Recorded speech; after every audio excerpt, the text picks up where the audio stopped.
Hey, it's me, Jimmy D, and we have a special guest. We have Mary Margaret here. She was a extra on Stranger Things season 3, and I'm going to let her introduce herself and kind of do a little spiel about her before we get into this. Okay. Hi, my name is Mary Margaret. I live in near Atlanta, Georgia. I was an extra or part of the core season three background. So basically, I was put in this pool of people that was they picked from for the whole season to be extra background for. And my major is film. I go to school. I'm a junior. Yeah. Okay. Well, I'll just ask my first question. Um, how did you get the role of the Stranger Things extra for the season? Okay, so it started last March of 2018. There is a Facebook page. Sorry, my cat's gonna fall on my lap a lot. It's all good. um, so there's a Facebook page called Casting Tailor Made, and basically they deal with the castings. They've done season one and two as well for Stranger Things. And they posted this generic post that was like, "Hey, if you want to even be considered to do background for season three, click on this link and apply." And so the first two emails, there was three rounds, quote unquote. The first two emails were basically give me your name, address, phone number, height, weight, all those like generic things, and a picture of yourself. It didn't have to be professional. It's just a selfie. It was really nice for people that are poor like me. And then after the second two rounds, there was a third round that was basically like, hey, we like your look. We want to have you like, here's some dates. Can you come in this date for a haircut, perm? Because they wanted to perm a lot of the girls' hairs. And can you come in for a fitting? And so I put that I was available for like two of the days because I was taking finals. This was like flash forward to May because that was like a 3 month process. It took them because Okay. there's 30,000 people applied from what they said in the email, and only 10,000 were from Georgia. So they had a lot of people to go through. Um, and so after I got through from season or round three, I didn't hear anything. And so I was just like, well, they don't want me. And so flash forward to like 2 weeks back, I come home from college and there is a post that says like, hey, we need people tomorrow for this generic, like I knew it was for Stranger Things because it said 1980s, like Caucasian female and males ages 18 to 100. And so I put in my information again, and I also cut my hair. My hair is like a little below my shoulders, like right down here. So then I cut my hair the day before because they said that if you cut your hair, you have a better chance because it's the 1980s and they want a variety. Mhm. So I cut my hair. I applied, and then I got a text 15 minutes later that was like, "Hey, you're booked for tomorrow to work and for a couple dates next week." And then after you started working on it, they basically, if you did so much, they would like you, and then they put you, and they keep picking from you. So that's kind of how it started. Okay. Awesome. Yeah, sorry, there's a lot of information at once. No, it's No, it's great. all good. Oh, it's fine. It's good to kind of know that general, background because a lot of Yeah, people just think it's like, okay, how do you get extras? Well, here's the process. yeah, exactly. A lot of 'Cause, people think it's auditions, but I don't know how someone would audition to be an extra, like walk from here to there. Like it doesn't make any sense. So it's just put in your picture I don't and know. I your can do chance. a pretty good walk. Yeah. Yeah. Okay. If I could ask a question, do you do a lot of extra work, or I know you said you're studying film? Is that something you Yeah. wanted to get into? And then, because one of the things we're glad that you gave us that background, because we were actually curious, because sometimes we live in the Washington D.C. metro area, and around here, at Okay. least, it's a lot of like um, a casting call for a show generally, but you don't Uh-huh. know exactly what it is. So I don't know Yeah. if you experienced a lot of that at all. Yeah. I'm actually from Maryland, so that's interesting. Oh, okay. Okay. There you go. But yeah, so basically, I worked on Stranger Things. That was my first thing I ever got booked on. I just did it because I was curious on how shows work, first of all. I've also gone to a bunch of other TV sets and movie sets just because I have a connection that knows where sets are, and I'm a like a celebrity hound in a way. So I've seen sets from like an outsider's point of view, and then I wanted to actually work on it, and I love Stranger Things so much. And so after that, actually working on that show made me want to change my major because I was a marketing major. And then after working with the casting director who works for Casting Tailor Made, and she was really, really nice to me and supportive, and I wanted to become a casting director. So that's what I want to do is I want to do casting and background and stuff. I don't have any acting like experience or any like I don't want to do acting. I have a really bad memory, so it wouldn't work out well for me. But maybe I want to do casting. But since then, I've done a couple other shows and movies. Some of them I can't talk about because I'm still under an NDA. But some of them I can if you're interested. But nothing like too exciting. Like I did a YouTube Red series. Ooh. Yeah. Hey, A job is a job. Yeah. Yeah, it's good It's just exposure. it's good because it's something you can put on your resume of just kind of, hey, look, this is my work. Yeah, exactly. Yeah, so I just do it for experience now, and just because I'm curious and to make more connections, because like that's how you get involved in the film industry, just making connections left and right. So Yeah. yeah. Guess I'll go next because we're just going in this triangle. We didn't really plan this out all that well. No, it was just It's kind totally of all right. cool. Everybody, hot potato and grab a question. It's really cool. I guess mine would kind of be being that you have been in multiple scenes of background extra.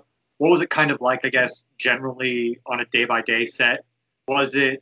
Yeah. Hey, you have to show up at this certain time to this certain time to shoot. Did you also have like the rest of the free day, or were you pretty much forced on set, or what was that? I'll give you like a daily thing. So basically, the night before is when we find out our call time. So that the call time is when you have to be there by. Mine would range from like 10:30 in the morning to 5:30 in the morning. Because whenever we shot the pool days, we had to start literally the moment the sun came up because it takes a 12-hour day. And so the summers are longer. Like the days are longer in the summer, but we still had so much to do. So literally at the crack of dawn, we had to be there by like 3 o'clock in the morning sometimes because we had to go through hair and makeup.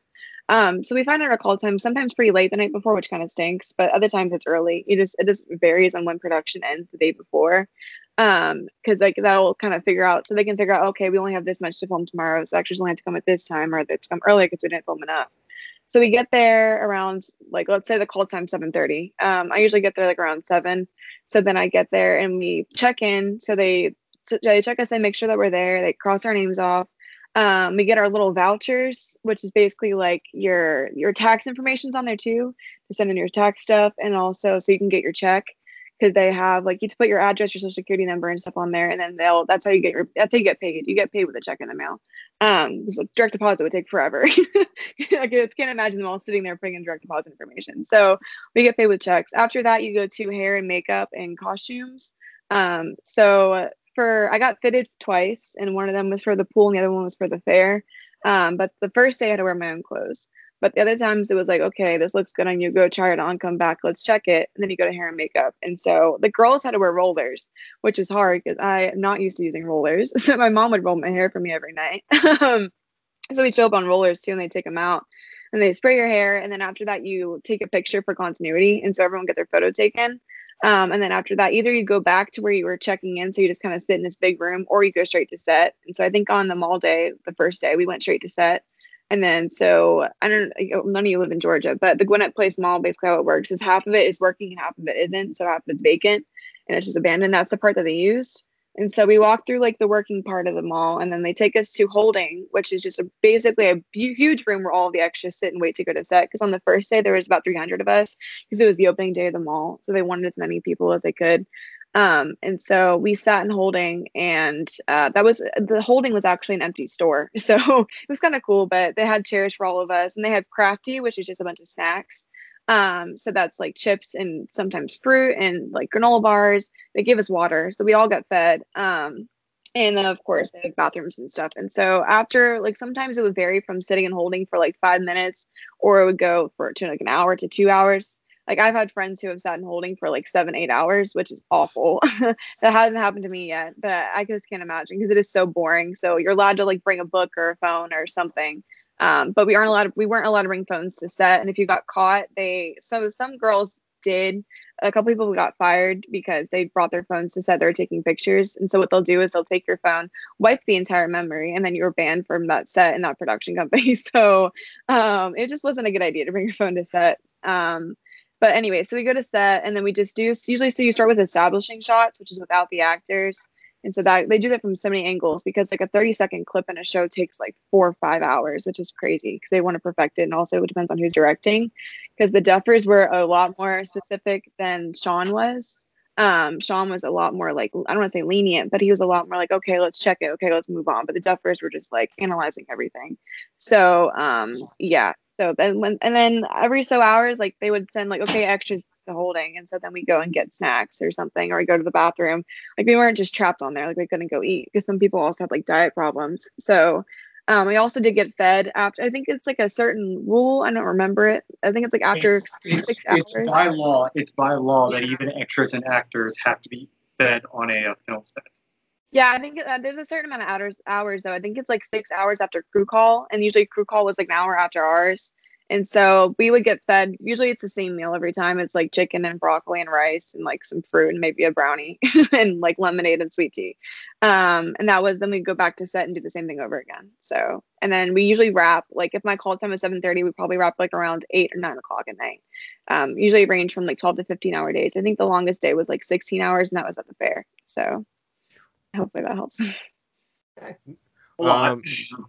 You mentioned a little bit of the mall being half working and half vacant. Yeah. Like, what is that like? That part of the set is still a mall, while part of it is a film set. Yeah, it was kind of funny because first of all, we had a code name. I don't want to say it because they still use it, but we went by a different show. I'm just gonna call it Riverdale, like just for sake. So like if someone would come through the set, It's they better, would be it's like, fine. yeah. So similar. So if someone came through the set that like didn't know what was going on, because so you know the JC Penney that you see in the show? Yes. Like that's right there. That was actually a real store that was working. That was Beauty Master. If you ever go to the Gwinnett Place Mall, that's what that was. That's why you don't see any extras in there, because that was a running store. But after a certain hour, they closed off like the front doors of those stores, so extras. So regular people would have to come through and then exit through a back door. And it was so funny because there was a scene where we were filming with Joe, Kiri, and Gate and Mazzarato, and so we were all standing like right where this entrance, like this exit was. And so literally people were walking into the set, like bumping into Joe, not knowing who he was, not knowing what was going on. And they're like, oh, this is like Riverdale. We're just filming the pilot. Like, just, ignore it. And so like little Joe was like, oh, excuse me, like moving out of the way. And I was like, little did this person know that like they're talking to someone who's like a main star of this show. And so it was just kind of weird, but they had a lot of like security stuff. Like, they would have these big sheets. It's still up to, it's huge, like giant black sheets. So you couldn't see anything. So people couldn't come and take pictures. There was a very high security. So it was hard for any like random person just to walk on set. Other than those people, I think were generally oblivious as they were old people. So that's probably why they let them through. They like, that's why it's so funny. It's because it's like, let them in, dearie. They'll be fine.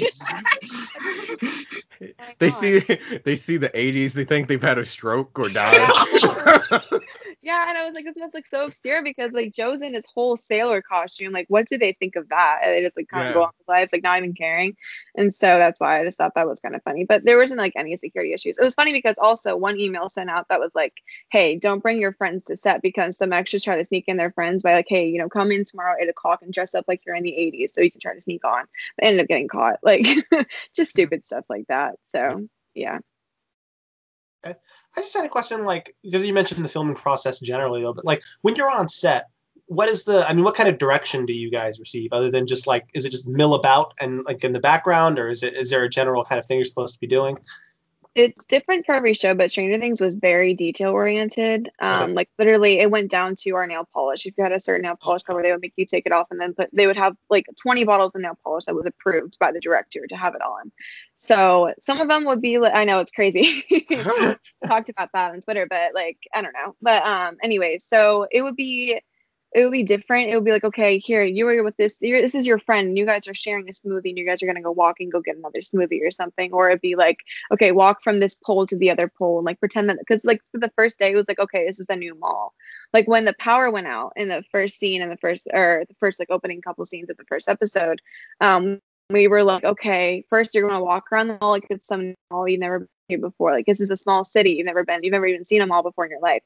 And when the power goes out, you're just kind of supposed to think like, oh, it must be an electrical problem. Like first you're kind of curious. So they kind of give us a background a little bit, but they also didn't want to share too much because there probably was fans of the show that like could figure it out. But like, first couple of days was oblivious. And then one of my friends was like, I think the upside down is infecting Hawkins. And I was like, I didn't even think about that. That was just a power outage. So it's so funny how people like, little did you know it was the Russians. To kind of backbone off of that, you said how in your previous question about how people were just bumping into kind of the main actors. What was your kind of like general day-to-day? Like, did you have conversations with them, or was it just like, no, you stay here, you do this, act like you're, talking or whatnot? Sorry, it's cutting out. Can you repeat the last half of your question? Sorry, my Wi-Fi is that's bad. fine. No, that's fine. That's Skype for you. Like, what was your kind of interaction with kind of the main cast? Like, were you allowed to talk? Like, did you know who they were, or was it just kind of no, don't go near them? Kind of just stay to your own kind of like group for your instructions. Yeah. So in the email that we got the night before, it was basically like, don't talk to the main actors only because they're working too. You just don't want to go up to Winona Ryder and be like, so how's the weather? Like, because she's in the zone. She's focusing on what she's going on. Like, you just can't do that. I only quote unquote talked to them when they were standing near me and they weren't doing anything and they were just kind of like waiting for something to happen.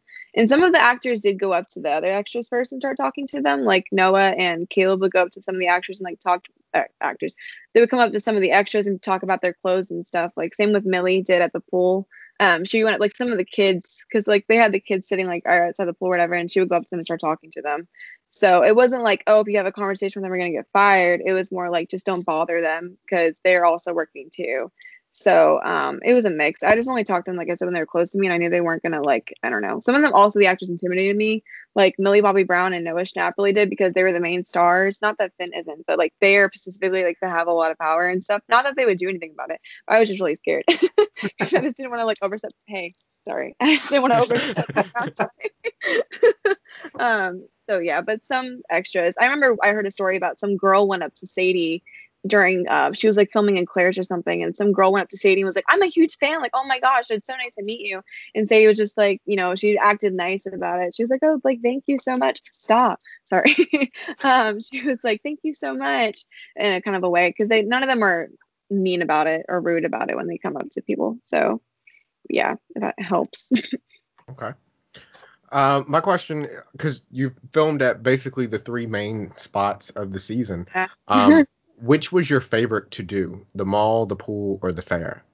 Well, probably the mall because A, it was indoors, and B, because the set was so detail oriented. Like everything down to like every single thing. Like walking into that Claire's, there was just so much stuff that looked like it actually was from Claire's in the 80s, and I'm not even like, I wasn't alive during the 80s. So that was definitely my favorite. The pool was fun because we actually got to go swimming and like you're paid to have fun with your friends.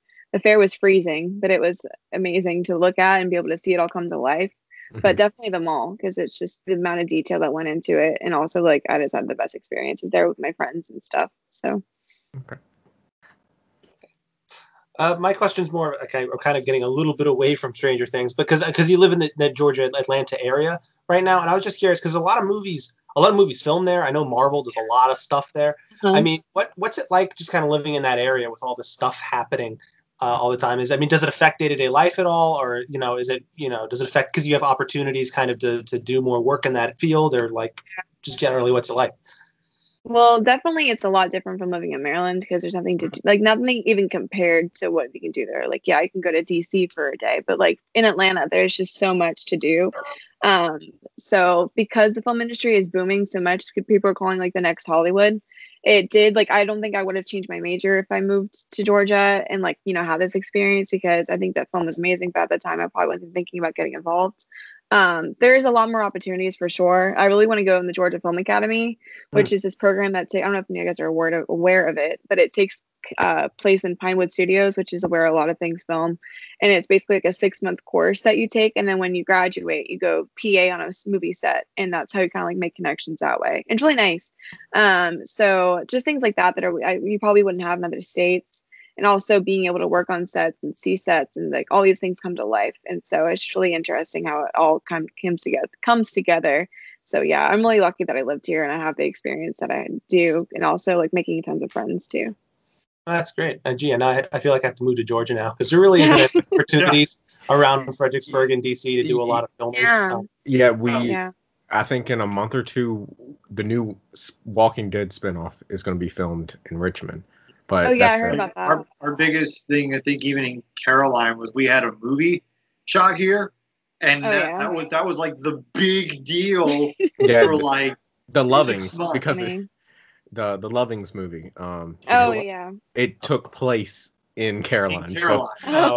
So they just came back and filmed it because we hadn't changed since the 40s. Yeah, we really haven't. Yeah, Uh, it's definitely because I remember when I first moved here, I was also like a really huge Hunger Games fan. Like Mhm. that was me in 2012 to like 2014. So when I moved here, I was like, oh my God, the Hunger Games was filmed here. And that was like blew my mind. And so now it's like so much more has filmed here and taken part of Georgia. I guess would be obviously you're a huge fan now because you have actually worked on the show. What was kind of like your history with Stranger Things? Like, were you always kind of like a fan of it, or was it like something that you happened to get into once you got the call, or like last season, or like did a friend say, "Hey, you should really check out this show. Here's what it's about," and it just kind of took Yeah. off there. It's funny because the guy that I was talking about earlier who like has connections to movie sets and stuff, I remember him years ago tweeting about like some show that was filming in Georgia. It was like, okay, Winona Ryder is going to be here today at the school. And I was like, oh, I want to go meet her. And then I was like, the chance of me meeting her is not going to happen. And so I was like, let me just give up. And then when the show came out, I remember him talking about it. And I was like, oh, wait a minute, this is filmed here. Like, I want to see if I recognize anything. So I watched the first season with my dad and it was good, but I used to be a really big Walking Dead fan, like hardcore. And so that has always like had a special place in my heart because I was like, okay, this show's great, but not as good as The Walking Dead. And then when season 2 came out, I had a couple friends over and we binged the second season. And at that point, I started like I already had a poster in my room and stuff, so like I was getting a bigger of a fan because I really like season 2. And then, but I think like I even talked to my other friend about this, who was also an extra. We both had this discussion about how if I don't think if I wasn't in the show this season, I probably wouldn't be as excited as I was.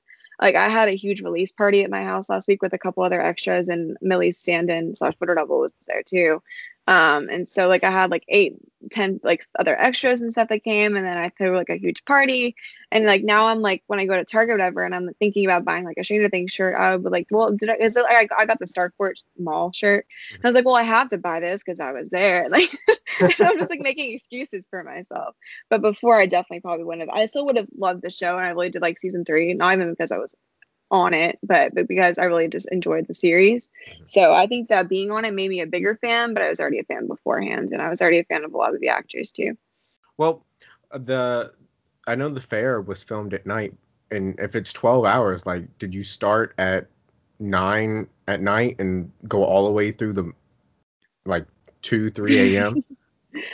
So no, we actually started earlier than that because we could not. We had to stop filming once the sun started coming up because there's only so much they can do with lighting and post production. So we'd start at like 5, 6 o'clock in the afternoon. Usually our call time was like 4 o'clock, and we get there because like hair and makeup takes about an hour, and costume because there's also that was the biggest extras because there was about 300 of us, 350 of us.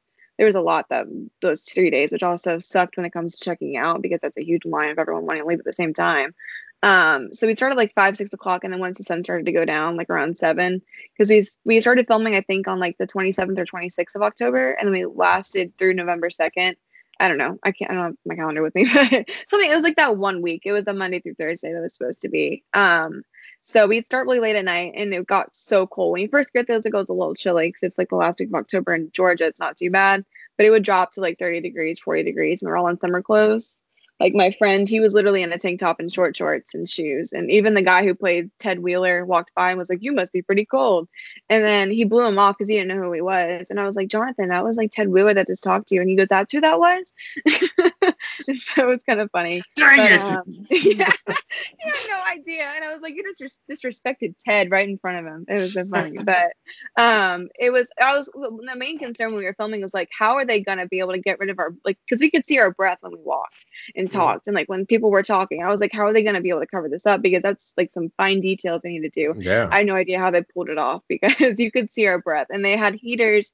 It was like we were treated terribly. We had like at least like 20 heaters that were spread around the set, and also little heating tents, what they call it, where they just shoved a bunch of heaters and chairs into a tent and to make it warm.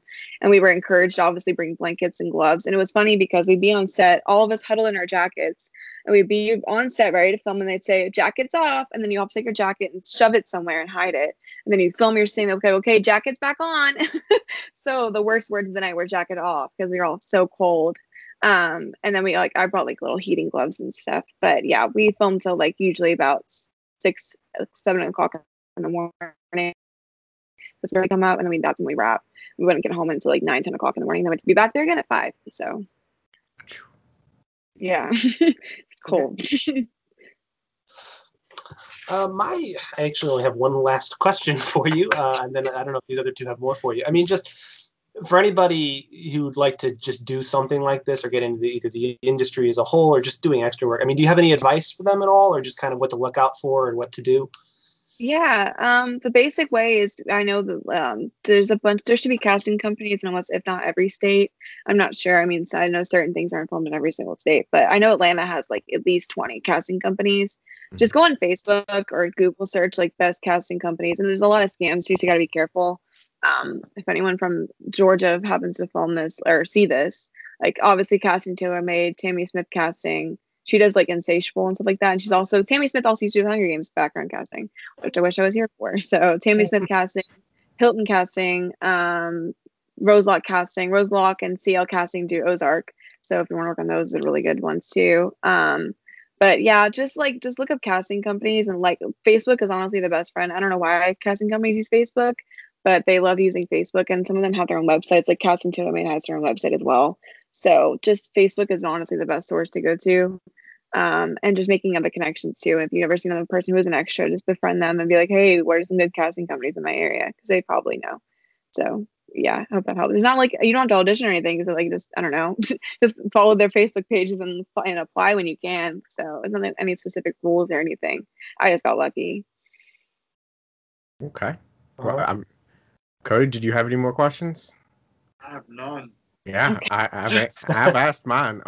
Okay. I asked my 3. I said I had about 3. I asked my 3. You're good to go. Good, 3's enough.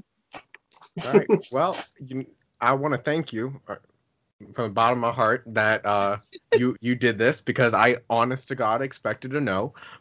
Really? I no one I asked told me. Like you. we were actually when someone else asked me for tomorrow, but I was just so caught off guard because like all I did was walk in the background of a show, and so to get recognition is really awesome because like I don't know, most extras don't talk or do stuff. I don't know why other people. I saw like 2 other threads from other extras that talked about their experience, but honestly, it is underappreciated work in a way because there are people that work same amount of hours as the crew members. You know, obviously they do more stuff, but I don't know if that makes sense, but No, yeah, like everybody sees the interviews with the main stars, and all that, but you never about all the people that make up the scene, yeah, or something. So I've told him 2 times as much as he's on Twitter. I'm like, just text. Even if you just do a random shot in the dark of just texting somebody, you're gonna get as many times as you keep posting. Just hey. Eventually, you're gonna get that one bullseye. And it's like sure. And it's like okay, I guess this is what we're doing. yeah. It was weird because people were like threatening, "Oh, you're breaching your NDA. You're gonna get sued." And I was like, "Well, 3 million people have seen that by now, so I feel like Netflix would have reached out to me." And also, and also, our NDA expired the day after the show aired, or like 2 days after, or something. Okay. So anyone that's concerned about that too, I'm not breaching my NDA. Stop! I'm not doing anything illegal. okay, well, again, thank you so much for being here, and thank you so much for watching. I hope you enjoyed this video, and like always, I will see you in the next one. Later.